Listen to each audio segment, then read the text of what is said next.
समोर असताना प्रत्येक मावळा हा माझ्या हत्ती दलासारखा आहे, प्रत्येक मावळा माझ्या हत्तीसारखा आहे. त्यावेळेस तो कुतुबशाह उठला आणि मोठमोठ्याने हसायला लागला. ते म्हटले, तुमचा प्रत्येक मावळा हत्तीसारखा आहे, माझ्या समोर एक हत्ती आहे, माझा एक पिसळलेला हत्ती आहे, माझ्या पिसळलेल्या हत्तीसोबत तुमच्या हत्तीची झुंज लावतात का? तेव्हा छत्रपती शिवाजी महाराज उभा राहिले. उभा राहिल्यानंतर उजव्या बाजूला नजर टाकली. ती नजर गेली येसाची कंकावर.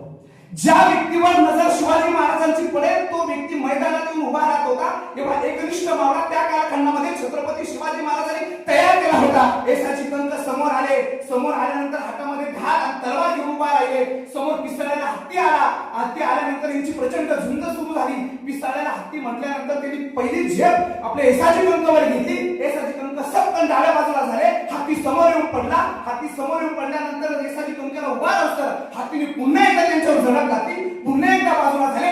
एक तास झुंज चालू. अतिशय वातावरण शांत. प्रत्येक माणसाच्या डोळ्यामध्ये पाणी मावळायचं होतं की आता माझ्या येसाची कंकाचं काय होणार. छत्रपती शिवाजी महाराज निशब्द उभा होते. कुतुबशाहच्या डोळ्यामध्ये पाणी नसताना हसू येत होतं. त्यांना माहिती होतं माझा पिसाळलेला हत्ती जिंकणार आहे. 1, 2, 3 तास ही झुंज चालू असताना येसाची कंक किती हुशार आहे, मावळे कसे तयार करण्याचं काम छत्रपती शिवाजी महाराजांनी केलंय हे त्यांना माहिती होतं. आणि प्रत्येक व्यक्तीमध्ये एक मायनस पॉईंट असतो, प्रत्येक प्राण्यात एक मायनस पॉईंट असतो. हे येसाची कंकनं ओळखलं. हत्ती दमून थकला.